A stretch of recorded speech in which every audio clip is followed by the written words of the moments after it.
right, welcome back to the IMNerd podcast, guys. I'm your host, Freyway, and I'm here with my co-host, Kenny. And today, we are doing episode 73, I believe. It's crazy, but we're on episode 73 already. And we have a couple things I wanted to talk about over the last couple of weeks, but we just keep having guests, and that kind of pushes some of the other topics out the way when we have guests, because the ban list came out of nowhere. I hope you guys enjoyed that episode. Judging by the numbers, it looks like you guys really enjoyed the Yugioh ban list episode. So we will probably be doing that every time a ban list drops, like maybe a same day podcast or just a rushed out episode of it with some guests that are very familiar with modern Yu-Gi-Oh, because it's just exciting. And I think it was exciting for Kenny and I to see cards like Yatagarasu and Change Your Heart, Time Seal and stuff come off the ban list. I can't wait to see what else Konami might do, but yeah, it's just really cool to do that. Yatagarasu is so crazy. It's yes, just like such a dream card.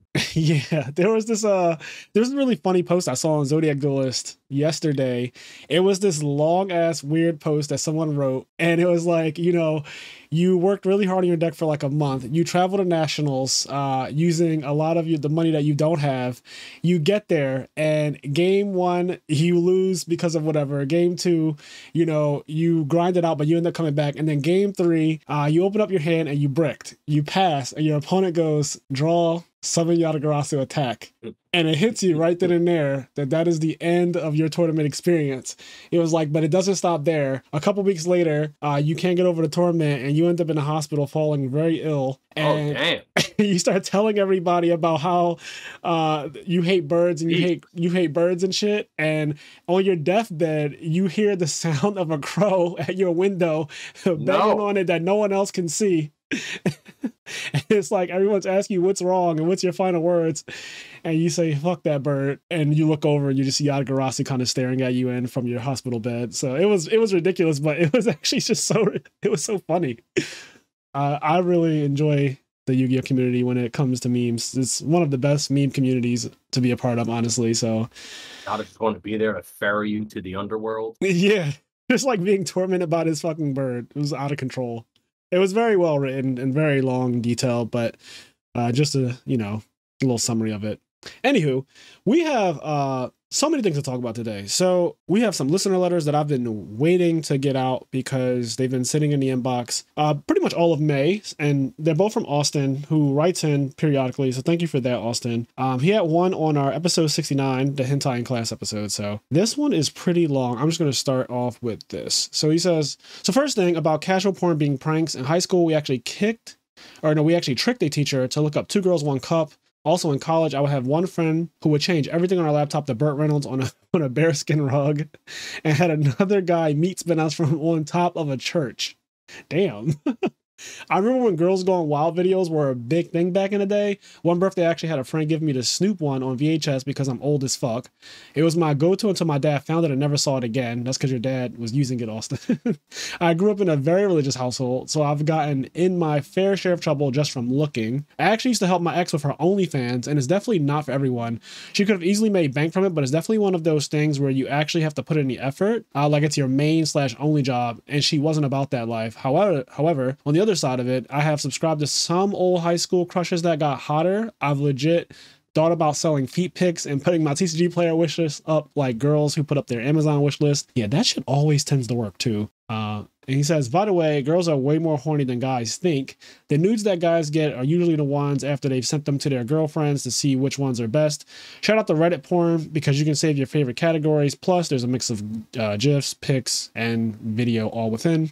Also, to add to the creepiness part, I find it really weird that a lot of shows we watched growing up had high schoolers dating someone in college. Not that I can talk because I was the high schooler in that same position. And the listener letter. So there's a lot going on here. I do remember when I was younger, Comedy Central used to have Girls Going Wild. When you would watch South Park or whatever late at night, that shit used to come on so much throughout the night. Like I was a person who stayed up a lot as a teenager. I think a lot of kids just did that, but I would stay up until like 2 a.m. on a school night. And Girls Going Wild commercials would just plague the TV screen. And after a while, once you've seen it, like the first time you see it, it's like, okay, this is cool. After you've seen it like 100 times, though, it just gets irritating because you know exactly what lines are coming up next. And it's actually like, I remember, it's a exciting commercial at first. And, you're like, oh man, I wish I could get my hands on that. But yeah, by the time, I don't know, pretty quickly, it just grains on you. Like the announcer is so annoying. Yes. Cringe. The announcer is just like, I remember just being like, oh my fucking God. And so it gets to the point where you're just annoyed. And then, like you said, you'll be up just like watching South Park. Like, you're not fucking jerking off or anything. But then you got to mute TV because you can't let your mom hear the Girls Gone Wild commercial. And like, you're not even looking for that right now. You're just trying to watch South Park or like Chris Rock, bigger, blacker, and better. And it's like, which could be a porn, but it's not. It's a comedy special. That sounds like porn, actually. Bigger, blacker, and better. That can't not be a porn name. One of Chris Rock's specials, I think it's called like Bigger, Blacker, and Badder, like Badder and Blacker. It's something like that. Wild. But anyway, you're just like watching that on fucking Comedy Central, and then commercials come up, and it's like, do you want to see hot, naked college girls with their tops off and spring break? And they're like, woo! And it's like, oh, I don't care. Yeah, I've seen the same commercials. I actually seen the promotion for the Snoop Dogg version and everything way back in the day. But your Girls Gone Wild is like a cornerstone of being up late at night on Comedy Central. Like, that's exactly where I always saw it. I don't know if that commercial came on anywhere else, but on Comedy Central, that shit came on all the time. Came on Spike for sure. Okay, that makes sense. Spike is that's where like the Man Show was. Yes, and shit. Spike is literally the Man Network, so I get it. Yeah. And he said, I actually used to help my ex with her OnlyFans. Now, this is an interesting one that I kind of want to talk about a little bit. So OnlyFans is very normal now. It's just a part of our culture, part of our lives now that people do this. And, you know, everyday people that you might see down the street, or I guess even at your job could possibly have an OnlyFans. And you hear about like teachers getting fired from their jobs because student discovers their OnlyFans and all types of stuff like that. Yo, that shit, like he said that, unless I misinterpreted, that apparently some girls from his high school have OnlyFans. That shit's crazy. They grew up, they grew up hotter. If I went on the internet one day and like some girl I used to know, because I've never experienced that. However, in my head, I can think of at least one teacher, maybe two, and maybe a couple people that if they had, I wouldn't mind finding it, but I don't know that they exist. There's definitely people who, I think everyone could say the same, but there's definitely people who, if they had an OnlyFans from my schooling days, I would definitely want to see what's happening. But I enjoy so much of OnlyFans already from the people who I don't even know that I don't even know if it doesn't really matter if I see it or if I don't now. I feel like OnlyFans has just become a very, very normal thing. And I wouldn't be surprised if a couple people from my high school who were already a little wild back then have one. And one day maybe I'll even stumble upon it. But I don't think I have any celebrity OnlyFans people yet. Like, you know how some people are just really big on OnlyFans now. They always put in their bios like top 1% OnlyFans and all that. Yeah. See, I like I said, I've looked around, but I don't like know much. Like I said, I'm like Kanye. I get most of my stuff from Reddit. So like that's the thing. You go on Reddit and you can just see pages and pages of fucking OnlyFans content, and like they're an OnlyFans person because like it might say it somewhere as like a watermark. But I don't actually go to the actual website too often. Like I've only really had that one experience that ended up being a bad experience. So I was like, y'all are just trying to take way too much money. I was like, y'all are crazy. I'm not paying for this. I know what you mean. You subscribe to the OnlyFans, and then next thing you know, they want you to pay for the videos and stuff that's inside the OnlyFans, which is, I don't even know why that's allowed, to be honest. I understand allowing tipping, right? Like if you want to tip the person, but to also make the content where it's behind a paywall within a paywall is ridiculous. Like I just think that's ridiculous, but that's wild. There. What I was going to say about this whole thing though, he said he helped his ex with his OnlyFans. I don't know how I know me personally, I don't think I could do it, but I know I couldn't do it unless my ex is bringing in bank. Yeah, I don't think millions. I can do it. I don't think I could actually assist anyone with their OnlyFans that I'm romantically involved with, because I just would feel probably jealous if I'm being completely honest with myself, or just, I don't know, something about greedy. Everyone. Yeah, something about everybody seeing you like that it takes a certain kind of person to be okay with that. And I can admit that I am probably not that person. Same. No, I'm definitely greedy. Like there's something about, like, for example, if you have a nude, right, that somebody sends you, like, now I know there's places on the internet, like, okay, here's something that I never fully understood, right? Like the whole revenge porn thing where your girlfriend or whatever sends you nudes, you guys break up, and then you post her nudes on the internet. Yeah, that's corny. That's just fucking... It's corny, but also, at least me personally, I would never do that because I'm so greedy to the point where it's like, well, I don't want anybody else seeing these anyway. Like they're Yes. mine. Like these are my pictures. That's a sucker move, you know, regardless. Like if you do so, revenge porn is so corny, it's so toxic to post someone's nudes in retaliation because they're no longer with you or because you're in your feelings. You just look weak.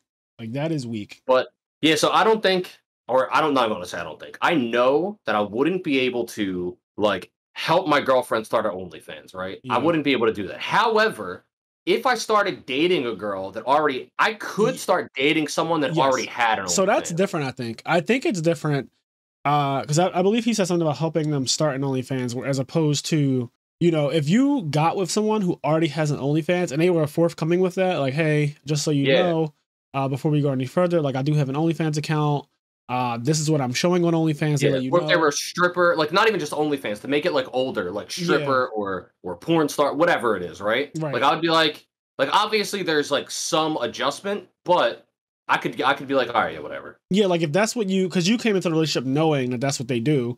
You know, it's not a surprise. Now, if your significant other is like, hey, I was thinking about starting an OnlyFans, it'd be like, okay, am I going to be like, how do you want me involved in it? Am I supposed to be collabing with you in these videos or pictures? Am I supposed to be just a cameraman? Like, what am I doing here? Am I directing something? Do you plan to try to collab with other people if your relationship is open? You know, people nowadays are into all. You know how I'll do it? You know how I'll do it? This is how I set up somebody's OnlyFans, right? This is how I set up my girl's OnlyFans. There's here we go. There's a subgenre of cucking, right? There's a subgenre of cucking where the girl is like completely censored and the guy's just uncensored. That's what I'll do. A girl would just be completely censored and you don't get to see any of it, and you're just watching me fuck a censored girl. That is wild. I don't even know the parameters of that. Like how that actually works. That would be sick. Is this real? That shit would be sick. That's real. That's where I've seen it while scrolling through Twitter and Reddit. That's the thing about Twitter and Reddit is you can subscribe to like the things that you want to see. However, things slip through the cracks, right? Because if I subscribe to a certain artist, that artist might draw, let's just say like Samus from Metroid. He might draw a bunch of Samus shit, but then one day you might find out he's into some other stuff, and then so things slip through the cracks. And so I fucking scrolling through Twitter, saw shit like that one day, and I was like, what am I looking at? Where it would be like, the girl's just like completely censored and like getting fucked. And I'm like, what is happening? And like the guy is just uncensored. That is wild. And I was like, what is this? I'll do that. That shit would be sick. All right. So we have another listener letter from Austin about our Yu-Gi-Oh! / Smash episode. I think the last one was with your cousin Stango. So it should be following that. He says, after seeing the slingshot work, it actually got me more curious about the ultimate competitive scene. However, still too spoiled with melee input and movement that I still probably won't play ultimate competitively, just enough to learn how to slingshot. So one thing I really liked was how you described the differences in new and old Yu-Gi-Oh! Mostly how resource management is different and how it's more grindy.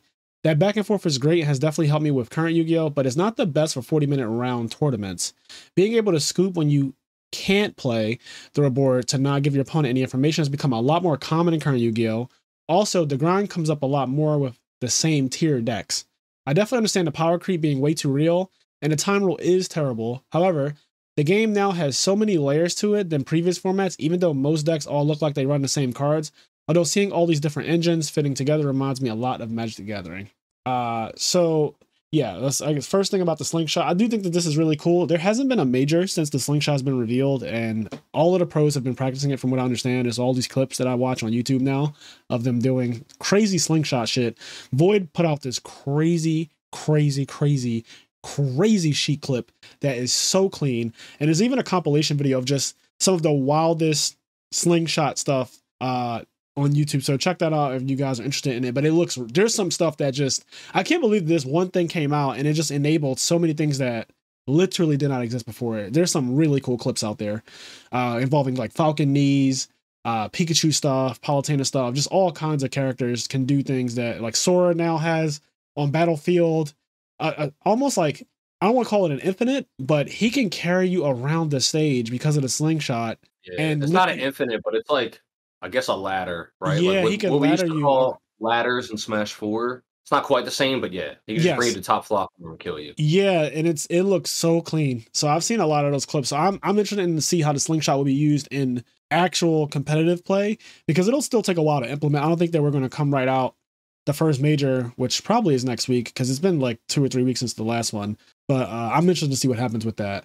Now, as for old and new Yu-Gi-Oh, yeah, when I play Edison format, which is what I'm currently into, the games do take a while. They definitely take longer than 40 minutes because I'm mostly playing on Dueling Book. And in person at AU, my locals, we do play, we play in person, and it's time 40 minutes like always. Rounds don't always go to time. But when they do, it is kind of awkward because the old time rules, like, is 0, 1, 2, 3. So both players get 2 turns theoretically. And that just takes some getting used to if you've played the new Yu-Gi-Oh time rules. Thankfully, I have not, but a lot of players at my locals, they have played under the new time rules. So they have to get acclimated with like the whole, we still get a battle phase, we still get turns, like it's not over immediately. I do find it though, that in Edison format, it is a bit hard to do enough life points in the 2 turns for whatever reason. I think that because maybe the format is just stat slow, but if you're down and time gets called, I feel like a lot of times it's just over for whoever's life points are lower. But maybe that's just like bias towards what I've seen, right? Like maybe that's not actually factual, and it's just I've seen that happen so often, and it's happened to me before too, where like I'm at 1700 and my opponent's at 68. And it's like, there's no way I can put out that much damage. But most decks just can't burst out damage like that. Like I can't even use all of my hand to do that much damage. It's just a format is that slow. 1 normal summon per turn, not many special summons. So yeah, it depends. It definitely depends on the deck, right? Like the grindy decks aren't going to be able to do that, but like, I don't know, zombies probably could, right? Zombies could, dragons could, stuff like that. Like they can definitely, but like monarchs, depending on the situation, right? Like monarchs can struggle to do a lot of damage quickly because if you're stuck summoning 1 monarch per turn over top of your other monarch, that could be bad. But if you have like Treeborn, 48 is a lot, right? So if you bring like Treeborn, you already have a monarch and you just cast them or something, that could be a lot. But under normal circumstances, it seems like whoever's down just ends up losing. And then he also says, I wanted to say real quick, I think honestly, the bigger problem, I said this on multiple Yu-Gi-Oh episodes we've done. I just think Yu-Gi-Oh's time rules are bad and have been bad. Yes. Forever. Like I just think they've always been bad. Yeah. I don't think that there's ever been like perfect time rules in Yu-Gi-Oh, to be honest. So, but I don't really know what the solution is to time altogether. I know right now because of the whole Konami pays employees, or the judges are considered like employees. So they get paid hourly wages and they want to not have to pay them a lot, I would assume. So they made the time rule where it's like instant, like, time is called, stop playing.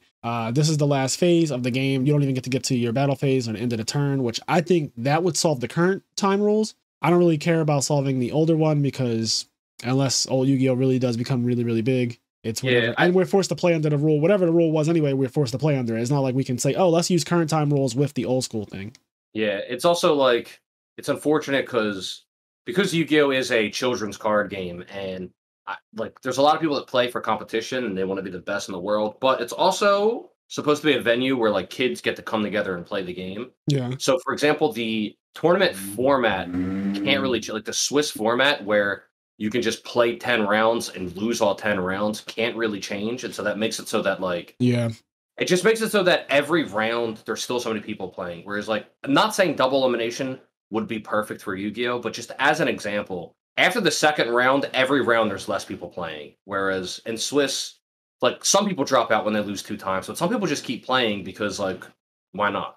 Yeah, you know what? I love double elimination for online Edison tournaments. There's actually one coming up next week. So if you're reading this or hearing this, May 30th, the weekend of May 30th is RBET 3.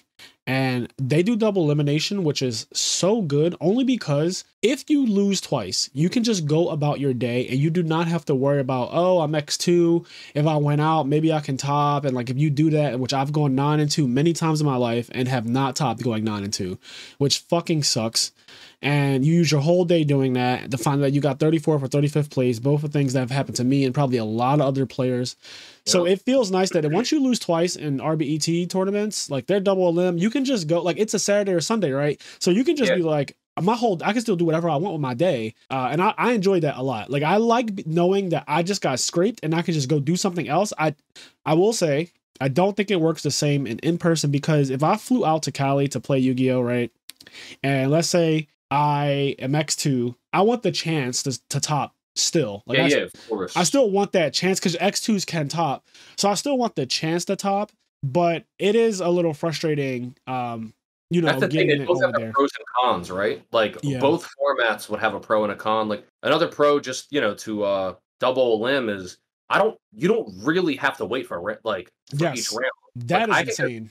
if I beat John in my first round and I know I play Frazier next round, I can just play Frazier and like I can just play him. Yeah, I like that a lot. I like that you can play 5 rounds as fast as you want to if your other opponents are done their rounds and you can just start. That is amazing. Cause then what that does is it gives you a proper break. If you play like let's say 5 rounds really quick, let's say you're playing a really fast deck like Lightsworn or something like that, or you just get done quick. Maybe you're just a fast player and your opponents don't take long either. You just kind of naturally get done quick. You can end up stacking up or banking like 2 hours of time because you're waiting for your next opponent who's like only on their 3rd round and you already have passed 5 rounds. Yeah. Like some decks can do it really quick. Like if you think about a Sky Scorch and Alaris, right? That deck does not take long to win or lose. It's going to win or lose quick. In the first 2 or 3 turns, I think you know exactly where the game is going. It's not a grindy deck at all. It's not even pretending to be. So for example, I think that deck could like get to round 5 or 6 really fast. And then it could be waiting for all of its other opponents to catch up. It can go out to launch, you know what I mean? Yeah, you could actually go out to lunch and be like, well, I have time. So I think there is some definitely pros and cons to both. Swiss, I understand if you went all the way to an event in person and maybe you're not a side event person. I never was really big into side events. I'm gonna be honest. Like if I scrub out of a YCS, I'm just kind of bored. Like I don't really want to play more Yu-Gi-Oh. I get very I guess like I'm not like a hardcore sore loser or anything, but I just kind of don't. It leaves a bad taste in my mouth. Like I practiced for this event. I thought I had a good deck. I thought I was doing the right thing, and then you get scraped, and I just don't want to fill my time up with doing more Yu-Gi-Oh. Personally, side events would be cool if either one of two things, and maybe there's more stipulations, but one of two things. If they either A, offered better prizes, right? For example, the main event doesn't offer a great prize anyway. But, if side events had like cool or interesting prizes or whatever, yeah, that would be interesting. Or if it was like interesting formats. Yes. So that's what needs to happen. So yeah, like even in Smash, back in the day, there used to be a lot of side events in Smash. There's not as much anymore. I guess just because the tournaments got so big and it's like so much to run them, it's hard to also run side events as opposed to when it was just like a passion project and there wasn't as much money involved. But Smash used to do a lot of like crew battle side events, like East versus West, or like my little team versus your little team. Doubles, which is like sort of a side event, but like pseudo main event. And then even things like Smash 4 and Smash Ultimate, or was it? Yeah, Smash 4 and Smash Ultimate, like triples.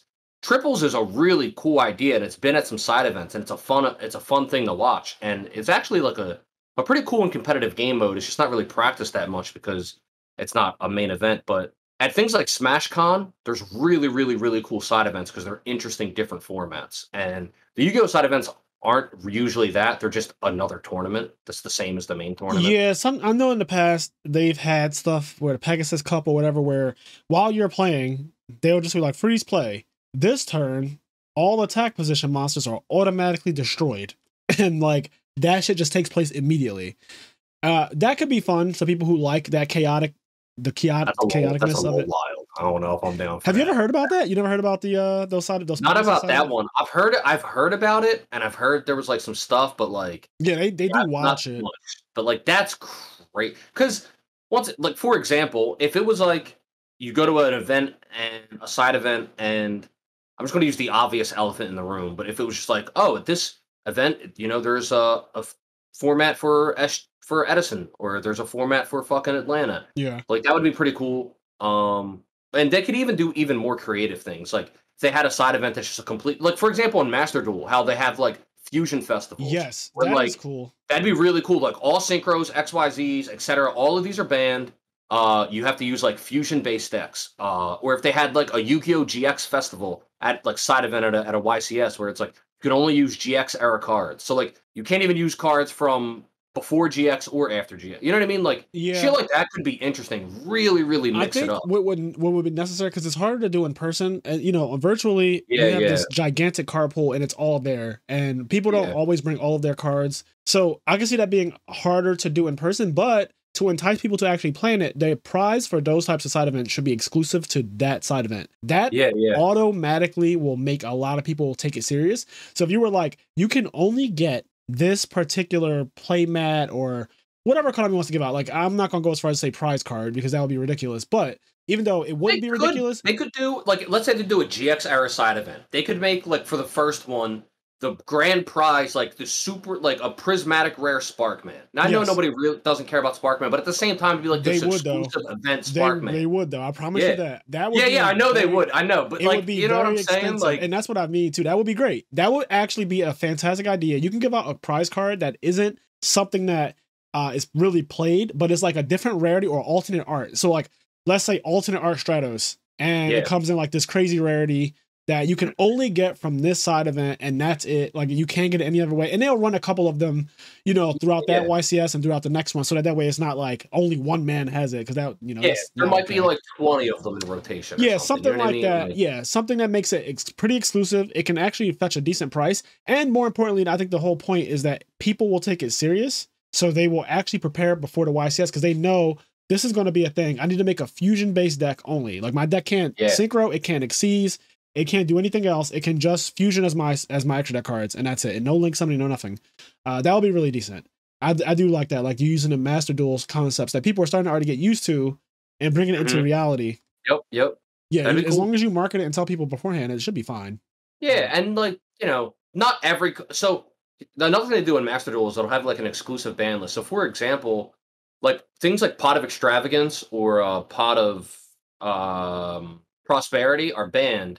Not because they're broken necessarily. They're banned because they ruin your own extra deck. Yeah. And so the idea is like, if you can build a deck that doesn't care about fusion summoning anyway, you can fill it with cards you don't care about, and then like do Pot of Extravagance or whatever, right? Yeah. So anyway, you can in these side events, like things like Pot of Extravagance, etc., can be banned. So some of these $200 cards you won't necessarily need to make your deck anyway. So it can be a bit easier to deck build. For those types. I think it's amazing how many good ideas the Yu-Gi-Oh community has for the game. Like we genuinely all just want a really fun game for everybody.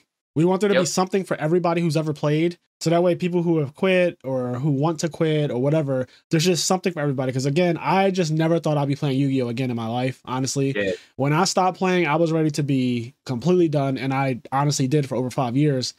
And now, like again, Edison has reignited my passion for the game, and it's made me think about the type of stuff you're talking about right now, and what we're discussing in this listener letter is just, you know, I really would like something that just makes people still passionate about the game. I think that can't hurt. So I really want them to push Edison format and, you know, Time Wizard formats in general at the YCS level. Like that needs to really happen. I know that right now it's still at the local level and it's still early days, but I really am praying and hoping that Konami realized that there's a real market out there for people who want to play in other formats. And Magic the Gathering has existed for way longer than Yu-Gi-Oh! And they have always had multiple, like legacy format. There's a format called Vintage. There's Modern. There's EDH. They have so many different formats, and they have a lot. People love them too. Like there's some people. It'll be like I have a friend who plays Magic, but he plays like a format. And it's like some random format that's not a normal format, but like there is a following of people that'll just play this really random ass format of Magic. EDH, when I first started playing Magic the Gathering in 2010, I always wanted to build an EDH deck, but I knew it was going to take me a while to get all the cards because it has to be 100 cards. Your deck has to be 100 cards, and you can only play one of each card. It's called Elder Dragon Highlander, is what EDH stands for. Everyone has a deck master, so to say, put in the Yu-Gi-Oh terms. You have this one card that you can kind of pay the mana cost at any point during the game, and I'm pretty sure you can like summon it. And it has to be, if I'm not mistaken, it has to be a legendary creature. So there's certain cards they print in Magic that just say legendary on it, like it's a legendary creature. So your deck master has to be a legendary creature. And correct me if I'm wrong about this, because I haven't played Magic in a very long time. But when I did play, this was how it went. So you had this deck master, had to be a legendary creature, and let's say the deck master was, the mana cost for it was like black, blue, and green. Your deck could only contain those colors. I've heard something like that. Yeah, so you could only play cards that were black, blue, or green, or some mixture of them in your deck, and you could only play one of each card. I'm pretty sure regular land, obviously you can play as many forest and swamps and stuff like that as you needed to, but then the crazy lands that are like, tarp, so I don't know, just any crazy land that's not the lands that do extra lands that do more than just basic land. I should say any non-basic land you can only play one of. So it was a really, really cool format. And the players who I saw playing EDH at locals, look, they were having so much fun. And they would do like group battles and stuff where it'd be 4 people playing at once. And I just think it's a really interesting concept that, the fact that other people are willing to play in other card games, all these different formats, and are successful is really cool. There's really big vintage and legacy tournaments at Gen Con every year for Magic that, I know people go up for. What were you going to say? That's another side event that I don't think ever really got played, but like tag duels. Like, I don't think they ever really did anything with tag duels, and they could probably make those interesting. So, yeah, not the tag duels that you see like on the GX time, but they do 2v2 or 3v3 YCSs and stuff like that. Yeah, like I know like the one Silverman won, but that was more so like it was like a 1v1v1 and you could help each other. Yes, that's really what it is. It's not actually like tagging or anything like the actual GX days. So I get what you mean, yeah. Yeah, other formats should just be a thing, I think, easily. Yeah, it'd be cool. All right. One of the things... one more thing. Something they could do for the very first one is because it's officially called Time Wizard format. The very first prize card could be like an exclusive Time Wizard card. Yeah. Like Time Wizard's a card, like people like Time Wizard. He's like a iconic card. Could be a new art for Time Wizard, new rarity. That could be the very first prize card. It would play into it. It would be sick. Yeah, I'm down for alternate art, special rarities for just these side events. Again, that you can only get from the side event. That's a draw because those cards are gonna be worth money. And the fact that the Yu-Gi-Oh market now, I know earlier you mentioned how the pricing isn't that good for Yu-Gi-Oh, but like it kind of is now because the ultra rare prize card, like winning, those prize cards are upwards of $10,000+. Some of them are ridiculous. Like I hear Minerva ultra rare is over 35,000. Like somebody had one out there on eBay or TCG Play or something for 35K, got an offer and rejected it. Like, yeah, but are the prize cards today, like if I win a Yu-Gi-Oh tournament today, is that prize card going to make me money today, or do I have to wait 10 years? No, because like Minerva came out like 2016, right? And she, again, like some guy rejected a 35K offer. Like Silverman, I'm not going to phone him in again, but he will vouch for like there are groups where people are like, here's my ultra rare Minerva, it's pristine mint. Like, there's nothing wrong with it. It's still in the exact display case that it was given to me in. And, like, offers are legitimately... Somebody offers 35,000, and he's like, no. So, it's not... I don't think it's a matter of having to wait a long time. I think that, obviously, the newer cards will be less than something that came out 5-6 years ago. But it's to the point where now, I feel like if you win a YCS, you can kind of get anywhere from, like, $8,000 to $15,000 for your prize card. Yeah, depending on what it is and all that type of stuff. But I think you can get a really, really nice amount of money. Now, unfortunately, as the format goes on and they keep the prize card the exact same, it starts to lose a bit of its value for a bit. And then after it's out of circulation and time has passed, it goes up and it goes up past what it's ever been when you first got it. So it's like a whole thing. If you don't need the money right now, you just hold it. In 5 or 10 years, it will be worth exponentially more because ultra rare prize cards are still very hard to come by. Like, I mean, you got to think about it. Even if there's I don't know, 12 YCS or even 20 YCS. Okay, there's 20 of them. Like that's still not a lot of that card, right? Like that's still that's still very few of that card. So when you put it in a perspective and you realize, you wait a couple years, like, wait a second, there's only 20 of these in circulation in general. Like that's it. So, all right. Well, I guess since this is coming off of one of our Patreon members, Austin, I do want to give a shout out to our Patreon. The IMNerd podcast actually just reached its 40th patron. So thank you guys so much for that. We really appreciate your support, but we have officially reached 40 patrons. So if that's something you're interested in joining our Patreon, please let us know. We have, if you go to patreon.com, IMNerd podcast, you should be able to find it pretty easily. We have exclusive content episodes that only drop on Patreon. We're going to be recording the episode for May this week, so you can check that out. And the people in our Discord, if you're on our Patreon, even at the lowest tier, you get access to the IMNerd podcast Discord, so you can check that out as well. And there's all kinds of other perks that you can read on the actual Patreon.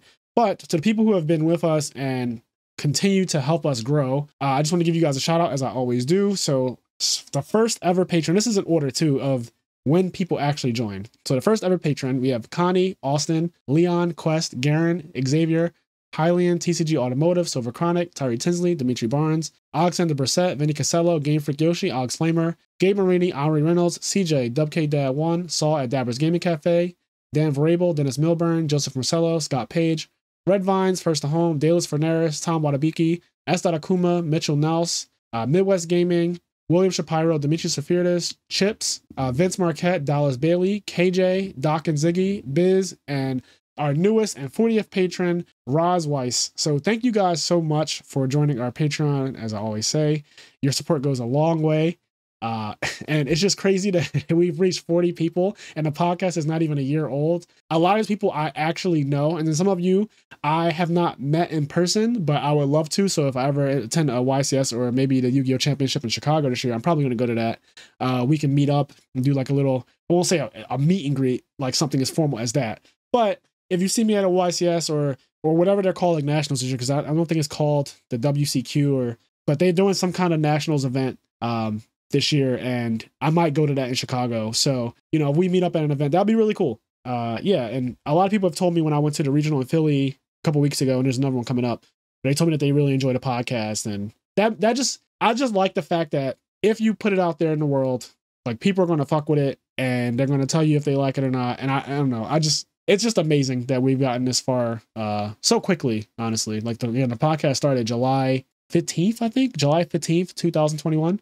So we're coming up on our 1 year anniversary. Yeah. Yes, sir. Yes, we are. Yeah.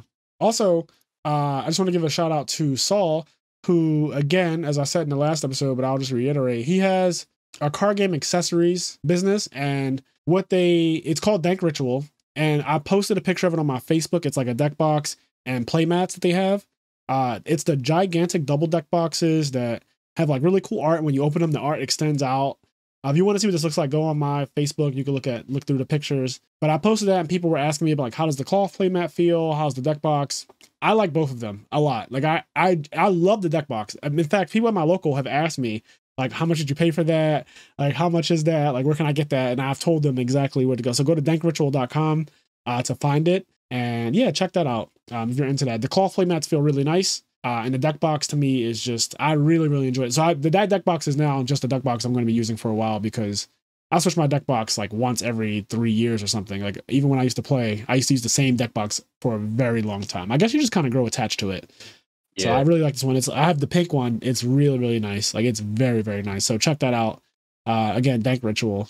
All right. So the background for this episode, if you're looking at this on Patreon through the video format, the background for this episode is actually Dave Chappelle and the guy who assaulted him on stage while he was at Netflix Live or whatever it's called, some kind of comedy festival, let's just say. He was doing live stand-up, and somebody got up on stage and like assaulted him, attacked him, tried to tackle him, I think. And Dave Chappelle didn't actually get really hurt or anything like that, because the security did step in pretty quickly. But the person was able to get all the way to Chappelle and touch him.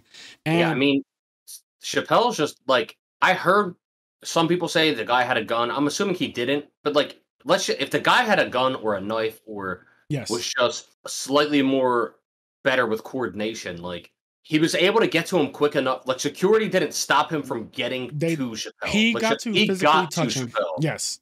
And that is scary. So I wanted to talk about this a bit, because when we did the Chris Rock, Will Smith episode, The Slap Heard Around the World, check that out if you haven't heard it. But that episode, we talked about how it sets a bad precedent for people walking up on stage and attacking comedians. And I didn't think it would happen this quickly. I also didn't think it would happen as quickly to a real big comedian like Dave Chappelle. I think I said it on the podcast. I said that this is people, because before the Will Smith, Chris Rock thing, this didn't have, like, you didn't hear, I can't think of a single story of somebody going on stage and attacking a comedian. Like heckler, sure. Yes. But yeah, heckler is very different from physical, like assaulting someone.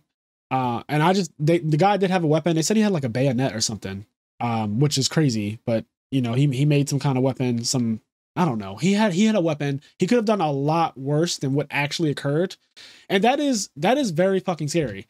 Like the fact that, you know, like we said, Dave Chappelle security didn't get there fast enough. So if the guy just straight up stabbed Dave Chappelle, like Dave Chappelle would just be fucking stabbed, and that is crazy to me. And like, he could live a stab, but he could also just die. Yeah, like that could have been the end of him. So that, I'm not a fan of that. I know that these comedy shows, the really big ones like that, they do have, I assume, security that checks you as you come in, but I don't know how thorough it is. People always know how to be crafty with sneaking in things.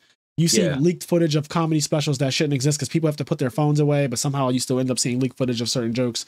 So like, but basically, humans will human. They're going to sneak shit in. And it's just scary to know that people are already starting to attack comedians, especially as big. Like Dave Chappelle's probably the biggest comedian in the world right now. Like him and Kevin Hart are top two easily. Yeah, and, I honestly say, like, I know some people were saying that like it's not the case, but I think they're delusional. I truly think Will Smith shares some of the blame for this because I think he set a precedent and made it almost feel like it was okay, right? Because like, and also we said this, all three of us said this in the Will Smith Chris Rock episode, that you're not Will Smith. You're not going to get away with it the way he did. Yeah, Will Smith just went back to his seat and sat down. Nothing happened to him. And won an Oscar. And and won an Oscar.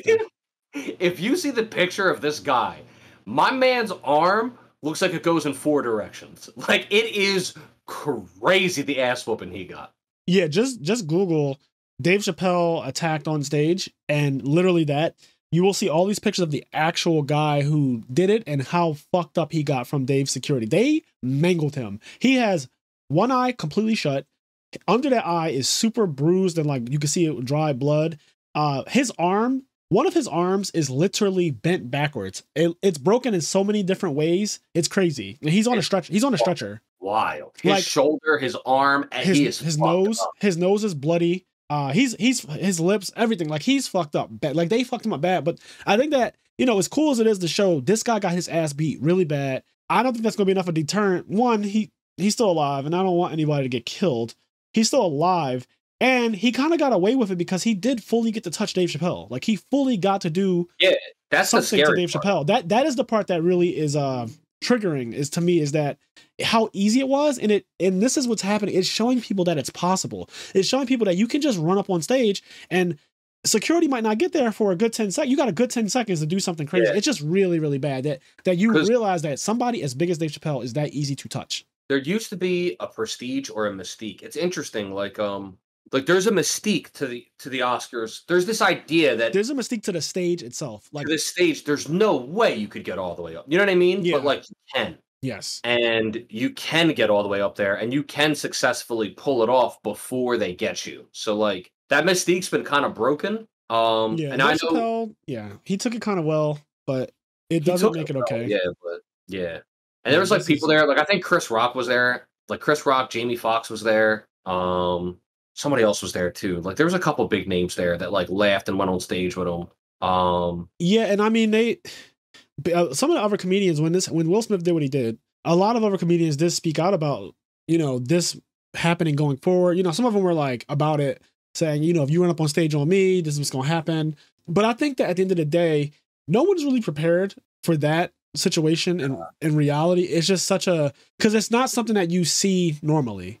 And I think that after that slap, now the doors are open for people to try that. So we'll see. Maybe security will be really, really ramped up going forward. I imagine Dave Chappelle's going to use it. It depends on who you are, right? Like, sure, Dave Chappelle can get super security. Exactly.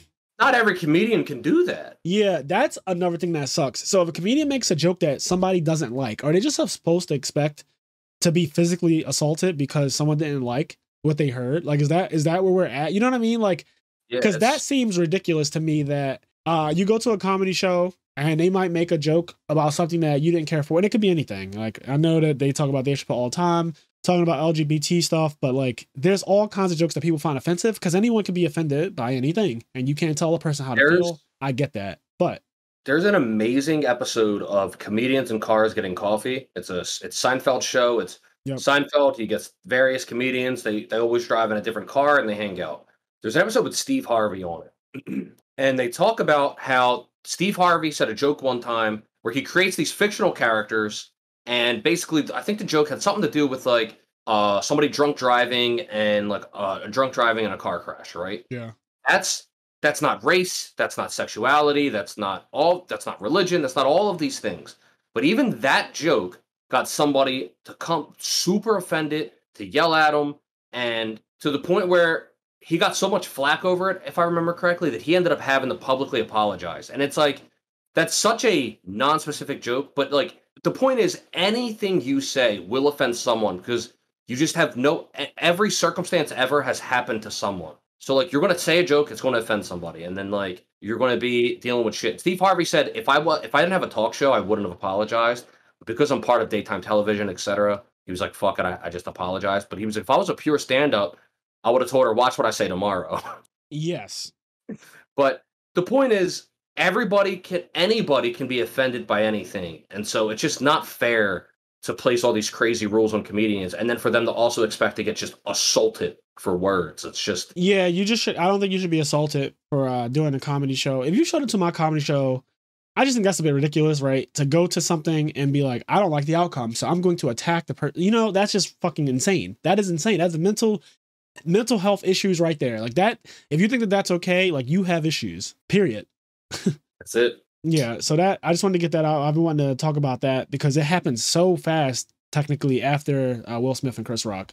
It didn't take very long for somebody to immediately, and at first, there was a part of me that thought like maybe this was like a setup. Maybe this was something where Netflix or whoever paid the guy to run up on stage, do no actual damage, but then get his ass beat just so that it could be used as a joke later on or something like that. But I thought about how ridiculous even that sounds. And the only reason I even had this thought is because one, you know, a lot of things that you see in Hollywood are engineered, right? That's not unheard of. But when I looked at how bad this guy got hurt, again, he is fucked up so bad. He also got handcuffed and like taken I mean, I don't know what the result of his like crimes were, but he got handcuffed and assumedly, you know, spent the night in jail or whatever. Right? I just can't imagine that somebody would accept what happened to him. They like stomped him out. It looks like he got jumped. Oh, he got fucked up. Yeah, I think Dave Chappelle even got a couple kicks in based on the video. Yeah, I want to say that the way this guy looks, I don't think anybody would volunteer for this personally. It would have to be a really crazy check, and even then, this just does not look like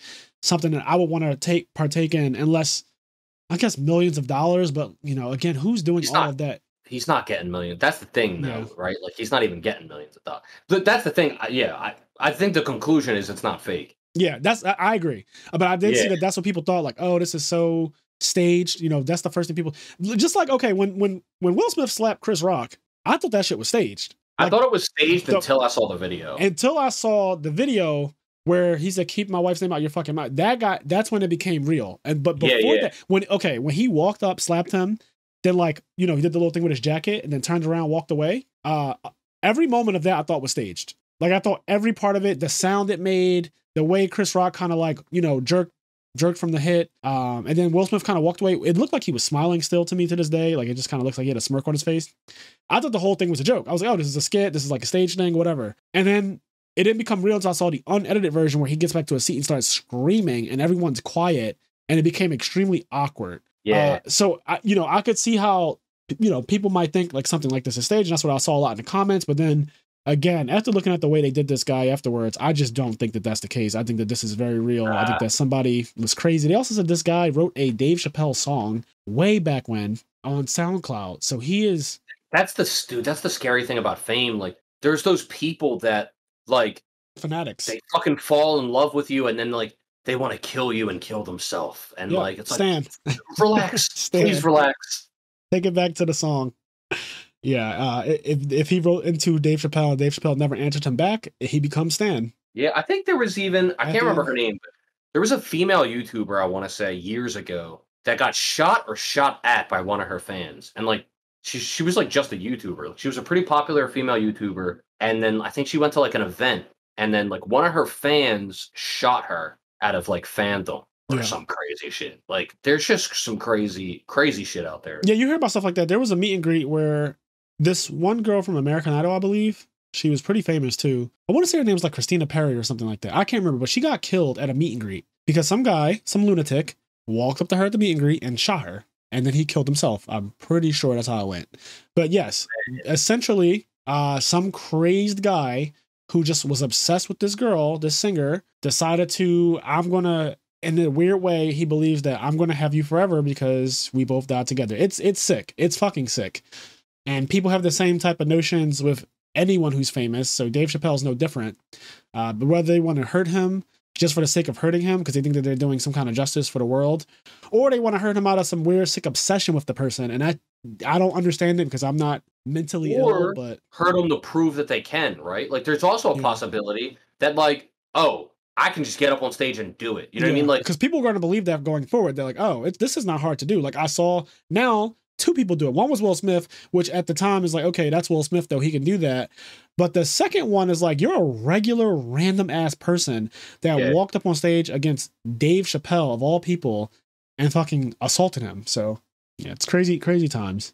All right. Well, moving right along. I did want to talk about the House of the Dragon trailer that dropped. And now it's been about 2 weeks since it came out.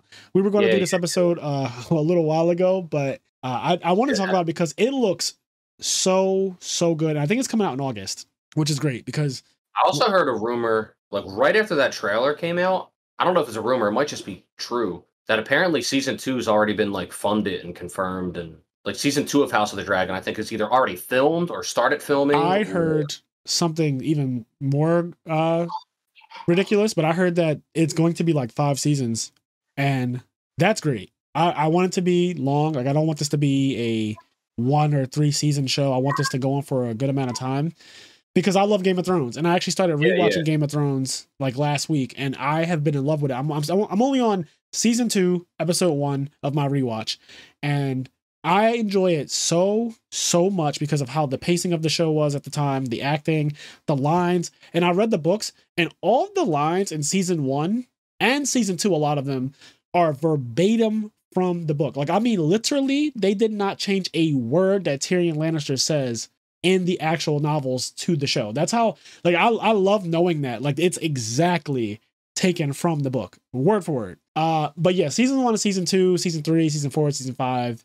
and even season 6 for me, they're all just goated. They're very, very good seasons of the show. And before it starts to nosedive, season 7 for me. But yeah, I'm rewatching it. And so when I saw the trailer for House of the Dragon, which actually took me a couple of days before I actually watched it, I was impressed so much because the production value, it's an HBO show, and HBO does not spare any amount of coin when it comes to their productions. They go hard, and I really appreciate how they're like this Netflix, looks. but good. Yes, they're basically, because they've been around for so long. They're the blueprint. Like I think HBO, you got Showtime, you got all these other, channels that do original content, like AMC, right? Like they have The Walking Dead and stuff like that, Mad Men. You have all these different channels that have, but HBO has fucking Sopranos, The Wire, Oz. The list goes on. Like they have, HBO has some of the biggest. I think they're the original. Look, HBO was the original. Like the whole point of HBO initially. Home box office. Yeah, 20, 30 years ago. I think 20 years ago. Not more than that, 30 years ago. Yeah. They yeah, the whole point was that it was like a paid for channel. It was like one of the first paid channels that wasn't like basic TV. And it had like all these movies on it, and then it made enough money to have like exclusive movies and fucking exclusive shows that only were, yeah. And I think it was the original one. Like it's before Showtime, it's before Starz, it's before all of them. I think you're right. I think HBO is the original. And I remember people when they would come over to my house or I would go over other people's house, the question of do you have HBO would be a thing. Yeah. Yeah. Like, HBO. Like, do you have HBO? Netflix. Like it's not a joke. It was the original Netflix. And it's just funny because, on one of the episodes we talked about how, Netflix is losing money and they're going about it in like kind of stupid ways. And, they take on a bunch of debt to make mostly subpar shows. Yes, like most of it is a couple hits, but yeah. So when you think about it, we only really talk about the really heavy hitters like Stranger Things, Bridgerton, House of Cards, and what's the other one? Squid Game, right? Queen's Gambit. We only talk about the really heavy hitters, but to get one of those heavy hitters, there's probably 10 or 20 so many terrible shows, like absolutely unwatchable shows that get canceled. They only get one season and they get canceled, and they take so much money to produce, and it's just like, okay, that show just will never go anywhere. It's not really making anyone subscribe to Netflix. I think that's the goal at the end of the day that Netflix needs to figure out is they need to find a way to make people subscribe long term because people are canceling their memberships. And there's a lot of reasons. One, things are just becoming more expensive right now for various reasons. There's a fucking war happening over in Russia and Ukraine. Natural inflation is happening because of many factors. Pandemic, all kinds of things. The fucking market has been down. The market has crashed. We're probably in a recession and no one wants to admit it, if we're being completely honest here. For real. But, but then on top of all of those factors, they have real competition now with HBO and like Disney Plus, for example. Like there's Hulu, but Hulu's kind of the same thing as Netflix. But HBO and Disney Plus own content. Like Disney Plus says, I have all of the Disney movies, and I also have randomly like Simpsons, and I bought Marvel, and now I have Star Wars. And like, Yeah. how are you competing with Marvel, Star Wars, all of the Disney classics, the new Disney movies, The the new Marvel Simpsons, shows. It's just a lot, Marvel right? shows? Like, It's a lot. it's hard to compete with that. Like, you're not competing with that with fucking your 30 bad shows a year and then like the fifth season of Stranger Things. Like, that's not just not happening. Yeah, no, it's definitely Netflix has to figure something out. There's been speculation that the company will not exist within the next 5 years. So we'll see how that goes. I enjoy some of the content, but I can't really say that I'm a person who I don't go up for Netflix like that. It's not that big of a deal to me. It never has been. But I feel that way about most of the streaming services. Like, granted, I would never want to live in a world that doesn't have any of them. But I guess because there's so many of them that if one fell off, I'm not exactly scared. You're not, yeah. I guess for me, the thing that I do like about Netflix and would miss if it was gone is I think it does have one of the best interfaces out of them all. True. It's just like really quick, snappy to use. It's easy to navigate. Like, True. I think Netflix's interface is really like, for example, when we talked about this before, Amazon Prime's interface is terrible. The worst one, easily. For Amazon to be the second biggest company in the entire world, I don't know how the fuck they have not hired some UI designer to fix that, because it's so bad. It's real bad. So there's that, but then also I do like the variability, like the variety of Netflix, and that you could go from it could just have like random TV shows to anime to like some cartoons and some random movies. Whereas like Disney Plus, you're getting, now granted they have Marvel and Star Wars and stuff, but you're getting what Disney has. Whereas like I'm not going to be able to watch DBZ on Disney Plus ever. You know what I mean? So, yeah, that will never happen. But you know, we have our Funimation, Crunchyroll, and all that, which is now one thing. But it's interesting to say the least what the future of Netflix is going to be. But let's go back to House of the Dragon. So the trailer dropped. And I did a lot of research on House of the Dragon because I'm such a Game of Thrones enthusiast. Like, I am so big into it. I love Game of Thrones. I've actually been watching all this. There's one YouTube channel called Why Create, like literally Why Create. And it has a ton of Game of Thrones lore and all types of content that has really good video footage to go with it too, for stuff that never happened in the show. It's like takes place a long time ago, and some of it is based on House of the Dragon stuff, which is 200 years before the first episode of Game of Thrones. So we're going 200 years into the past, and essentially, go ahead. House of the Dragons, I'm assuming it's based on the books Fire and Blood, right? The two lore books that George made. Yep. So it is based on actual content. Like, it's not like HBO's not making it up, so you can rest assured on that. Some of it is going to have to be filled in because from what I understand, those books are not as detailed and as long as the actual Game of Thrones series, A Song of Fire and Ice, or A Song of Ice and Fire. I always say it backwards. But they're not as detailed as A Song of Ice and Fire, which is what Game of Thrones, the show that we watch, that's what it's based off of, A Song of Ice and Fire. But there is actual written content that they're going off of to make the show. So it's not going to be them taking crazy liberties and writing an ending that never existed. Also, they really can't write their own ending because this has to go into the current show. Like, this theoretically sets up for episode 1 of Game of Thrones, where Jon Arryn is killed by Cersei and Jaime, causing the entire show to happen. Because before, go ahead. They also have a slight advantage in that in this instance, the ending's already written.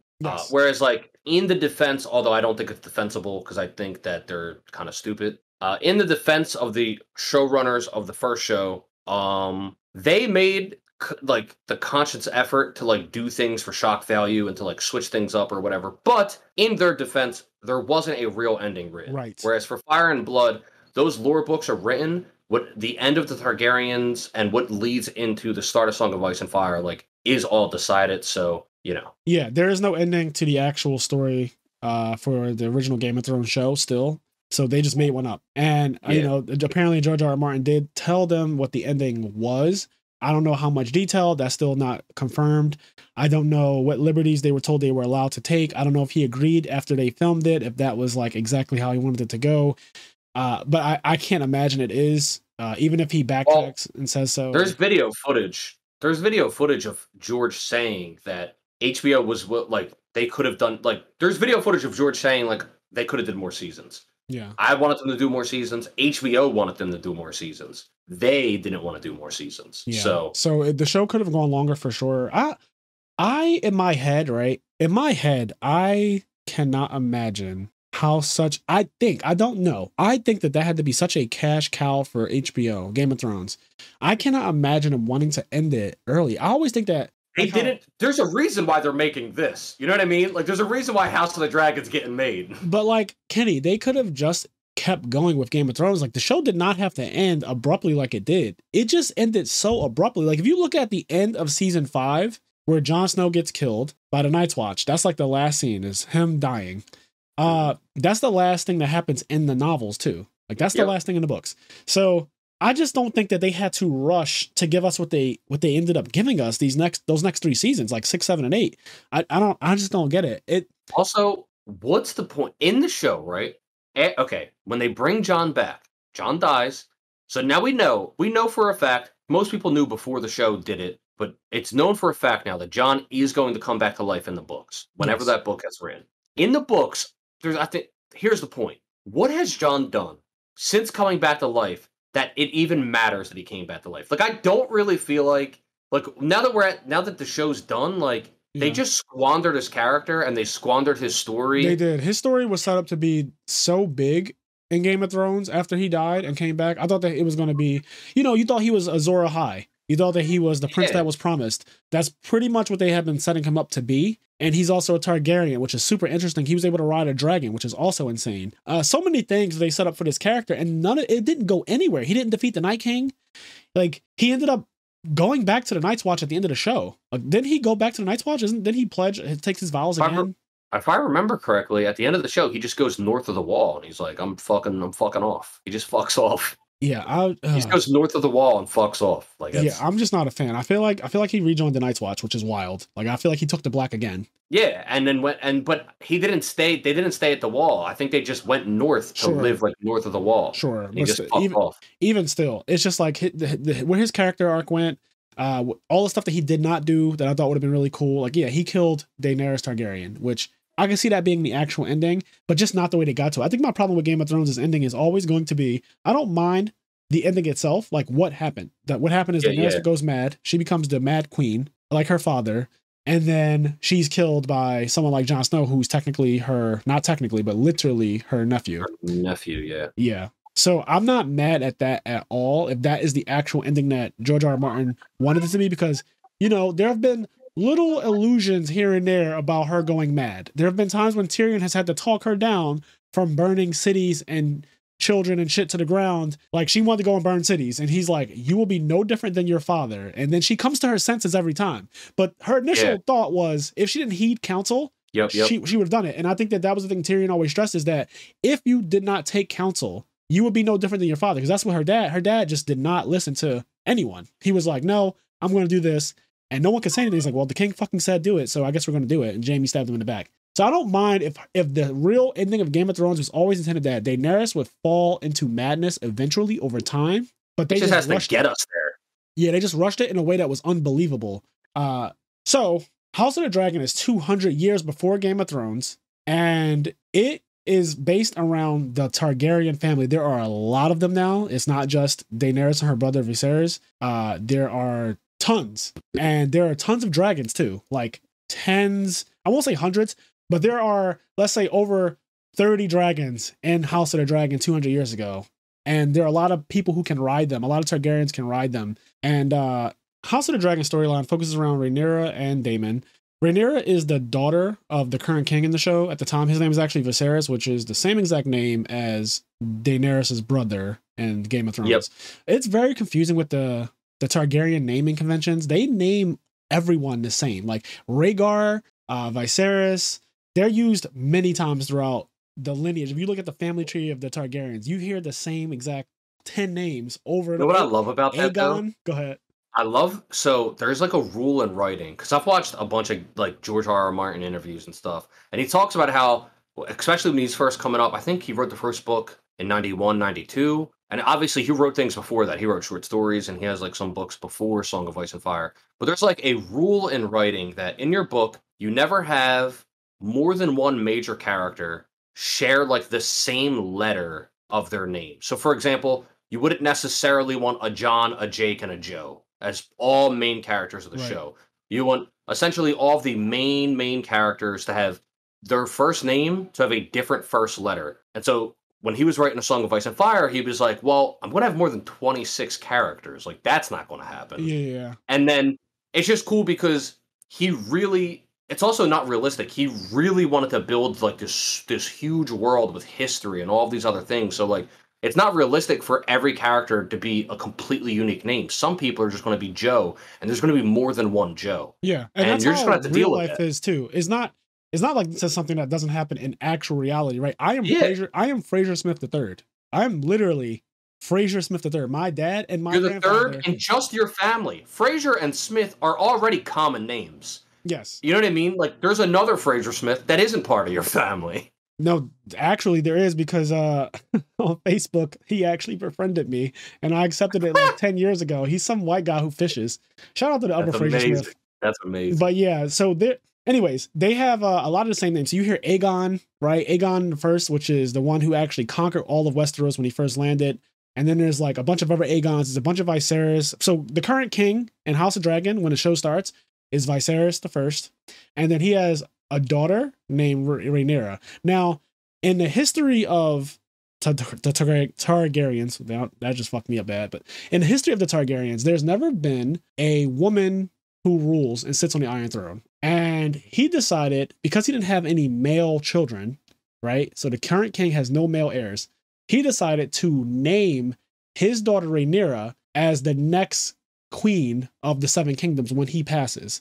So he has, and you see this in the trailer, you hear every house pledging fealty. House Stark, House Baratheon, like they're all pledging fealty to Rhaenyra. He like makes it a whole thing. When she's like 8 years old, he brings in every major house under him. And he says, you will all pledge that when I die, my daughter will be queen because I don't have a son, right? That's pretty straightforward. Every house agrees to it because whatever fucking choice do they have, right? Every house agrees to it. I mean, they have Targaryens have dragons. So just to put it in perspective, there are many dragons. This house at the time is uncontested, the most powerful, and there's nothing that can stop that. They are outrageously ahead of everyone else. Like there's families that have giant elephants. There's families that have all kinds of shit. There's krakens and all types of stuff, but none of them can. Dragons are just the best. So they are by far the most powerful family 200 years before Game of Thrones. Anyway. Ain't no Marth there to save them. There's nothing there to save them. So Rhaenyra is set to be the queen when the current king dies. The story gets a little complicated because he ends up marrying another person after her mom passes away, and he ends up having a son. He ends up having 2 sons. And now when he actually dies, they show flashbacks. They show young Rhaenyra and they show her older. When the king dies, she's supposed to become queen, but half of the houses who took that vow and pledged fealty to her decided to back his son because that's just how it's always been. It's like, oh, well, if you have a son, that's the heir. But the other people are like, well, no, we took a vow, we took an oath that we would accept her as the queen when he died, no matter if he has a son or not. And so there's like this whole division. This is where the Targaryens start to fall apart because there's a division between the people who are pledged to Rhaenyra Targaryen and the people who are pledged to Aegon Targaryen, the king's son, once he dies. And that's pretty much the entire premise of the show. And there's all types of crazy shit in it where Daemon Targaryen, he is the king's brother. He's also Rhaenyra's uncle. But you know how incest is a big part of the Targaryen storyline? They fall in love. That's ridiculous, but they fall in love. And, you know, she ends up sleeping with her uncle.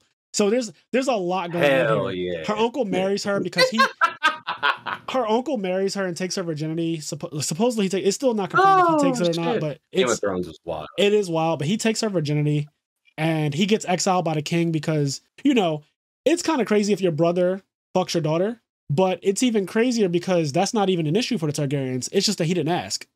Like, yeah, that's like, it's not an issue that you fucked my daughter, but it's an issue that you didn't ask my permission. He didn't ask. That's wild. So the king is like enraged by the fact that his brother fucked his daughter and he exiles Daemon. Daemon ends up coming back. Because I'm sure the king is thinking like, wait a second. It's Targaryen history. It's lineage. It's tradition. The father takes the virginity. That's insane. They are so nasty They But really are. so Daemon ends up wanting to marry Rhaenyra and back her claim to the throne because he has ambitions like Littlefinger to be king. Essentially, he wants everything. So he's kind of like a Littlefinger.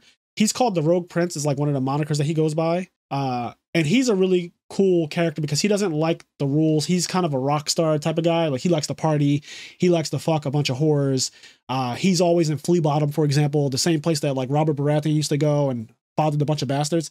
Basically, Daemon is a fusion of a Targaryen and like Robert Baratheon. He's a rebel. He's a great fighter, and he has his own dragon. Rhaenyra has her own dragon, and they hook up together because people do pledge to her brother, her half brother, Aegon, as though he's going to be king when their dad dies. And she's like, absolutely fucking not. And you even see this one scene where they show one of the older Targaryen women. She says to Rhaenyra, they'd rather burn the crown to ashes before they let a woman sit on the throne. Yep. So this story, that was in the trailer for sure. Yeah, this story is essentially about sexism and how, I mean, look at the United States, for example. We have so many presidents, but none of them are women. Like we've never had in the history of the United States, there's never been a woman president. And essentially that's what's happening with House of the Dragon is like, why can't there be a woman ruler ever? So that causes a rift. And that starts this whole thing called Dance of the Dragons where the Targaryens start fighting each other. Yep. And that's how you end up with just a very few of them. And now they're basically extinct. Like outside of Jon Snow, the Targaryen line is borderline extinct as far as we know. There's rumors and stuff that there may be other Targaryens out there in the world because there's a whole continent that's unexplored that Arya goes to. It might be west of Westeros. Exactly. There's a whole continent that's unexplored. Because she's like, what's west of Westeros, right? And so that's the end of Arya's storyline. But for all we know, there are more of them out there. There could be more dragons out there. Drogon does take her body and fly to some unknown place. We don't know where the fuck Drogon took Dany's body. So anything could happen. But yeah, the House of the Dragon looks like it's going to be sick. You see weapons drawn. You see what looks like war scenes. You see armored knights. You see Kingsguard. You see the throne room. That it's great that they get to use that set again. Like they don't have to change anything technically. Yeah. Like they get to use that exact same room. King's Landing has not really changed between 200 years from Game of Thrones to House of the Dragon. It hasn't really changed. So it's really cool. It's going to be interesting and like it's going to be nostalgic in a way. Yes. Seeing some of the same sets. And yes, just like with literally, actors moving through them. Winterfell is the same. Like Winterfell has not changed 200 years before Ned Stark was the ruler of Winterfell. Like, it's going to be interesting seeing like other Starks and stuff. It's going to be cool. Like it's going to be a really, really cool show. Yes. And I'm not even going to say like I hope people because I know like people are going to as much as people are going to bitch and moan about Game of Thrones and its ending. People are going to tune into this. Like House of the Dragon is unless like we're all hyped for it. Unless somehow they completely botch it, which I just don't see happening. I don't see how because it's already written. Again, I think that the issue people have with Game of Thrones is always the ending of the show is terrible, right? Yep. But the first 5 seasons made it the biggest show of all time. Yeah, so I think House of the Dragon is going to be very sick. It's going to be very popular. People are going it's going to be how there's that people say I find it interesting how Game of Thrones went from like the most talked about thing ever to completely vanishing from the cultural zeitgeist. Yeah. Like Game of Thrones is just not in the cult. It's no one talks about it. It's just like kind of dead, right? And I do think all of those Game of Thrones haters that were tired of people talking about Game of Thrones, like they can get ready to start hating again because I do think House of the Dragon, like it's gonna put it back in the media spin wheel. You know what I mean? People are gonna be talking about it again. It's gonna have theories and discussions and all that shit. It's going to be all over your YouTube page. It's going to be all over your Facebook. It's going to be all over Twitter. The show's going to be amazing. It has all of its source material already. They don't really need to make up much, although they will add stuff that just wasn't a thing because that's just how anything goes. And George R. R. Martin, I think even kind of like there's some parts that you can infer what's happening, right? Like you can make an inference that, oh, he doesn't blatantly say it in the text, but you can kind of get, like, for example, Rhaenyra is supposed to be wed to a guy from the family there's a black family. If you guys notice in the trailer, there's a whole family of black people in this one. And they're actually like a branch family of the Targaryen lineage. They are also, they have a son who's supposed to be married to the Rhaenyra, and apparently he's gay. And it's not like super confirmed in the text, but it's the same way they never super confirmed it with Renly either. Like Renly, they say all kinds of rumors and stuff like that in the actual, when you're reading the book, they talk about how his cape is rainbow. Now, they didn't do this in the Game of Thrones show. They just show us that he's gay. They blatantly show us that he's a homosexual because they can. It's visual.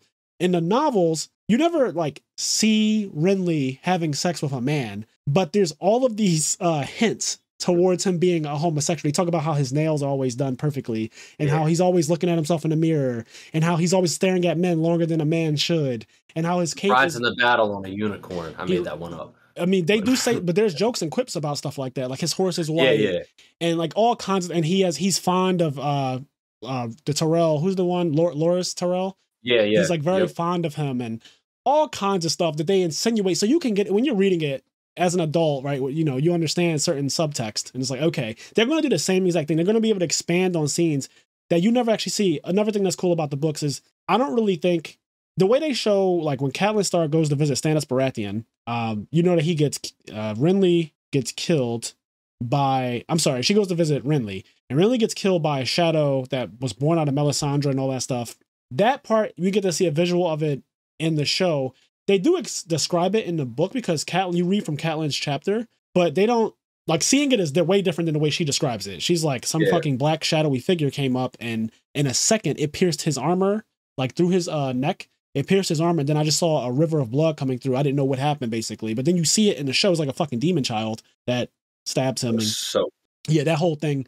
The Lord of the Light, all of that stuff. I imagine that these people existed because Melisandre was hundreds of years old, apparently. So I imagine that the Lord of Light and all of those followers and the weird red priest are going to be a part of this as well. It would be cool to see, because she'd be the only actor that could still exist, right? That's actually really cool when you think about it. Yeah, you're right. Melisandre could fully be in this show as a cameo. That, what if she is? That would be so fucking cool. I honestly hope she is, right? Because it would just be cool. So cool. Even though I was never a fan of Melisandre in general, it would be cool to see her in this show because she'd be the only actor that could come back. Yeah, so. There's only one time when I was like happy with what she did, and that's when it was at the end when she lit the swords on fire. I thought that was cool as shit. Yeah, that was cool. But then, like, you know, nothing came of it. She sent a bunch of people into battle, and they all died. Yeah, it's just, you know, it was one of those other things that was just didn't mean anything at the end. Yeah, like she actually had powers, which we knew she had powers, but seeing her set an entire army's swords on fire at once was so cool to me. And then she walks out in the field and dies and kills herself. I guess they just didn't know what to do with her character after that. They were like, fuck it, let's just kill her now. Like, yeah. Because she lived hundreds of years, and all of a sudden, I guess after the Night King was dead, she was like, well, my job is done, so I can just die in peace finally. So I guess that maybe that was the end of her storyline. Like, the Night King is no longer, so I don't need to exist anymore either. I don't know. I guess. Yeah. But yeah, House of the Dragon looks like it's going to be amazing. As you can already hear, I'm very enthusiastic about this show. I think it's going to be good because it has source material. I think it's going to be good because it still has all the things that made Game of Thrones great. Incest, dragons, the Starks and their stubbornness. Why does that make it great? I don't think that's not part of the formula. That's just there. Hold on. No. I actually do think that incest is part of the reason, like, not obviously not the main ingredient, but I think it is a main ingredient of why now hear me out. I think it's a main ingredient of why Game of Thrones is good. Incest is so taboo in reality. Like in 2022, the idea of incest is fucking taboo as hell. And we're forced through this fantasy show to see it, and to see it be covered up, and then also see it be out in the open. And it's one of those things that I think it just piques human interest. It's just like one of those things like, ew, that's fucking disgusting. Like I said earlier, like, it is disgusting that an uncle would have sex with his niece because he wants to be king. And so he's kind of like using her because she's way younger than him. Like, of course, she's like way younger than him, which is also, dear God. But like, it's just one of those things that it makes the show so different from anything else on TV. There's no other show I've ever seen that has incest in it like this. I've never seen anything like this. Yeah, I guess I watch too much anime. Okay, anime is different though. Anime is very different. But yes, when it comes to anime, anime is wild. But yes, Game of Thrones is so unique, like not only for the dragons, but yeah, like the fact that episode 1, I always think about episode 1, there's 2 incestuous scenes in it. It's Jaime having sex with Cersei, and they're not even Targaryens. They're just doing it because they fucking like it. And then you also have her brother. But they use Targaryens to justify it. They do say it. They say, well, the Targaryens did it all the time. But then you also have Viserys and Dany. He like rubs on her. She's like 16 years old, and he rubs on her raw nipples and says, "You're a woman now. Let them see you." And he's like lusting after her, but he doesn't actually want to deflower her or take her virginity because he wants to sell her for an army so he can get his kingdom back. That's the only reason Viserys doesn't fuck his sister. And that is obviously crazy But that He is just wants a world that George R. R. Martin has created, and somehow this world, not because of the incest, but this world is just so interesting to look at. It's such a fucked up world. the thing. Yeah, I will say the thing that I like about it is that if on the incest note and on the note of what we mentioned earlier, like the names of the characters, the genius of George's world, George Double R, is that it feels very real. It does. Like there's a lot of things in it that feel like they follow real rules and that happen in real life. Incest is as much as everybody finds it disgusting, etc. We do know that it's real. Like it's Yes. something that People happened, have that has incest, that's happened. for sure. And the main reason why it's taboo and wrong is it's a scientific one. And I guess in Game of Thrones that doesn't matter, although some people argue the reason why the Targaryens go mad is because of the incest. They say if you flip a coin, every time a Targaryen is born, if you flip a coin, they're going to either be crazy, batshit, or just normal. But I don't think, and what's interesting is the world of Game of Thrones doesn't have science in the way that we do now. It does not. For example, they might not know or realize that it's the incest that is what, and I don't think it's ever been confirmed either. But correct. That's maybe what causes them to go crazy. You know what I mean? Yeah, and also maybe that's why Joffrey's crazy. I don't know. No, that is actually what George R. R. Martin is alluding to, though. He's alluding to the fact that Joffrey is a nut job because he's made from incest, and incestuous children tend to be a little off. Like, not always, of course. There's no absolutes. But you flip a coin, Joffrey has two siblings. They seem to be pretty normal. Tommen was a softie, and Marcella was just a little girl. Like, there was nothing really wrong with her. She died pretty young. Like, she also had no character development whatsoever. So it's like, they seemed like the other Stark. They seem normal. And on the other hand, you have Joffrey, who turned out to be absolutely awful. He was a monster. And the gene pool, the way it works in George R. R. Martin's world is so interesting because there are absolutes when it comes to the gene pool. Like, for example, Baratheons overpower all the other races or all the other houses. Like, a Baratheon with their really dark brown hair, dark black hair, whatever, they just overpower the Targaryen hair color. They overpower, like, Targaryen hair color actually gets overpowered by almost everything. Like, even Starks, because you see that Rhaegar and Lyanna Stark, Ned's sister, they had a baby, which is Jon Snow. Jon Snow's hair is jet black, like a Stark, like an original Stark. And usually Targaryens, they have white, like pure blood Targaryens have that white colored hair that Daenerys has, that Viserys had. They have that really, really stark white hair. But when they mix, the Baratheons overpower them, and like the Starks overpower them. Pretty much every family does. I don't know if this is the case. Like, this is just us spitballing, but who knows how much he's thought about it. Although George R. R. Martin, he's thought about a lot. What if the reason why Targaryen traits, like their hair color and their eye color, is less dominant in, like, when it's mixed with Baratheons or Starks, etc., is because of how often, like, they breed through incest? Their genes have never had to fight to be the dominant gene. Okay. So because their genes never have to fight to be the dominant gene, they're kind of weaker when it comes. They don't have to evolve, right? So the Stark genes, the Starks don't have to only have sex with Starks. Right. So the Stark genes over time have to evolve and become stronger. I don't know anything about genetics in real life. Like, I'm not an expert on it at all. And I also, only thing I know from Game of Thrones is that there are certain rules that George R. R. Martin put in place that we blatantly see in season 1 when Ned gets the book of all the great houses and all of their children, and it describes their features. And he's like, this Baratheon, dark of hair. This Baratheon, dark of hair. This Baratheon, dark of hair. Joffrey Baratheon, blonde of hair. Then he looks up at the screen and he's like, oh fuck. And then the scene changes. He's not gonna say they're not, but you get what was meant by that. He looks at every great house, he looks at all of their features. He's like, why was Jon Arryn, the last hand of the king, looking at this book so much? And then Pycelle's like, it was a ponderous tome, very boring stuff. No one knows why he wanted it.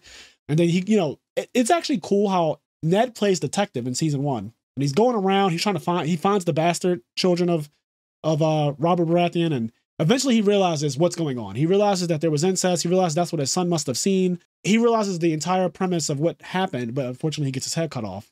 So like, and this is all based on episode 1, which is incest. Like, the ending of episode 1, I always say, if you stop watching Game of Thrones, if you watch all of episode 1 without your phone out, if you just pay attention and watch all of episode 1 of that show, and you get to the end, and you don't want to watch episode 2 immediately after Jaime pushes the little boy out the window to his death, if that doesn't make you want to watch the show more, I think you just have terrible taste. I'm sorry. Like, you just have terrible taste.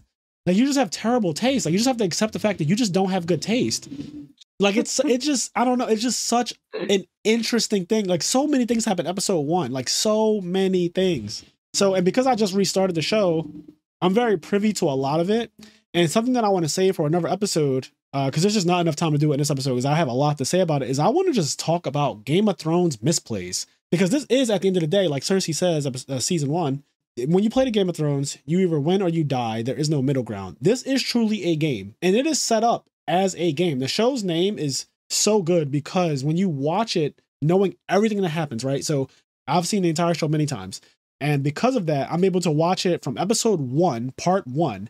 I'm able to see every misplay that a character makes because I know what's going to happen. I know what the consequences of it of their actions are. Also, some of them you could say, well, I didn't know that was going to, like, you couldn't possibly know that was going to happen. And that's fair. Some of them you can know. For example, one of the bigger misplays, and I'll talk about this when we do the episode on it, but one of the bigger misplays to me is always going to be, and I haven't even gotten to it yet, but in season 1, Robb Stark agrees to marry one of Walder Frey's daughters.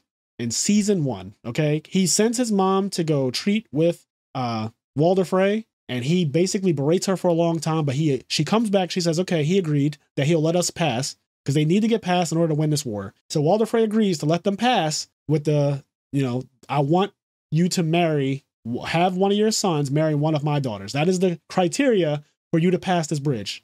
And they agree. Robb agrees. Catelyn agrees. The whole Stark family is like, okay, sure.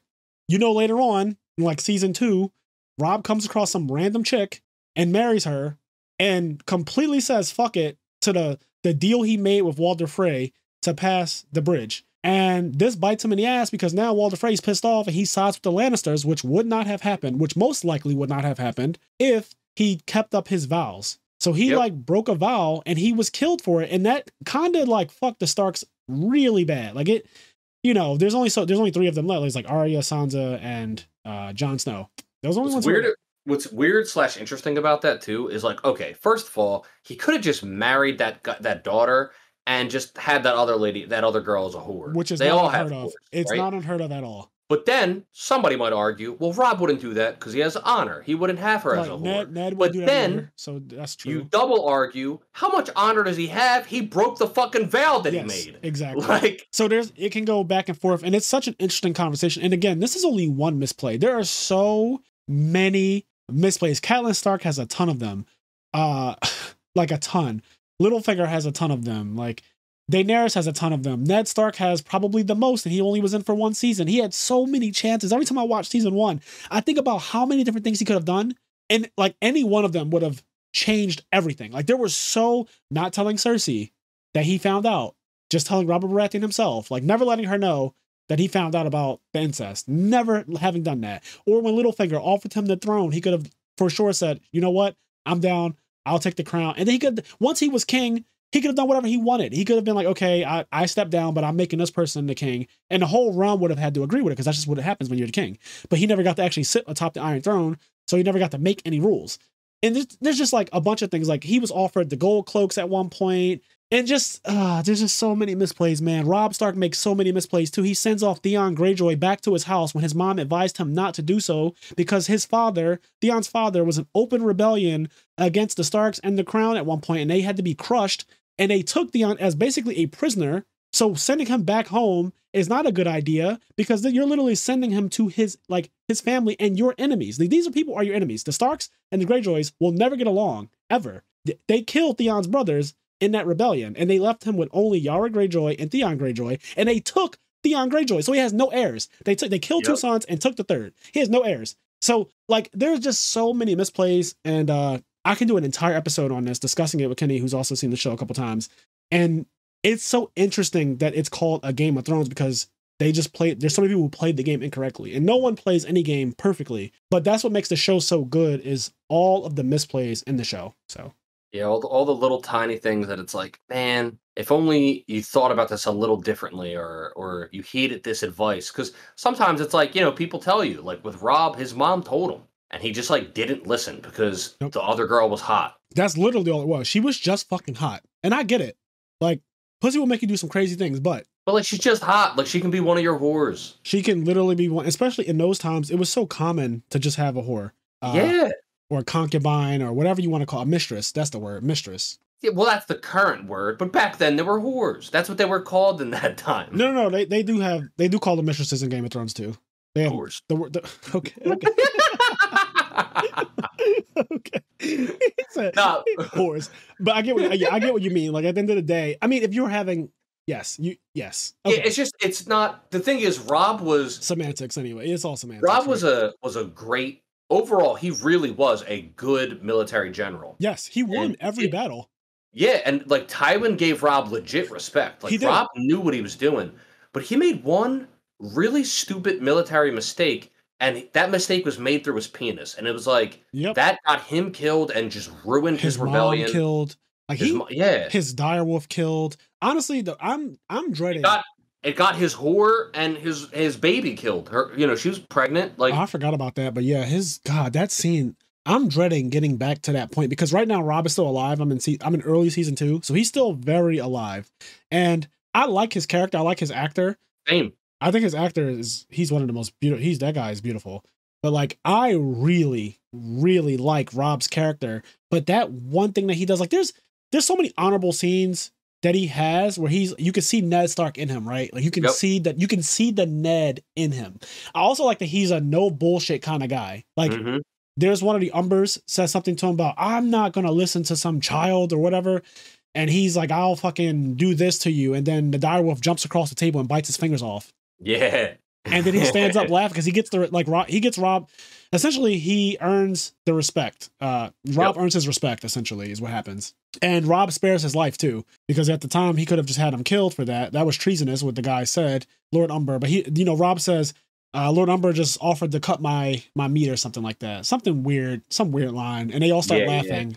But I really just enjoy a lot of the scenes with him. And I like when he finds out his dad dies and his mom walks over to him and he's like cutting a tree with a sword. He's like slamming his sword against a tree. He's crying. He's fucking pissed off because he's won every battle, but his dad still got killed. And his mom is like, Rob, you've ruined your sword. And he throws it and he hugs his mom. It's such a really heartfelt moment. Such a real moment because he walks away from his people to do that moment. Like he's crying, right? He can't let them see that. He can't let anyone see that. So he walks away. He's far away from his camp. And he's like literally angry, doing what men do. Like, I want to hurt something. So he's just like slashing this tree up with his sword. He's swinging this great sword, like this fucking big ass sword into this tree over and over again.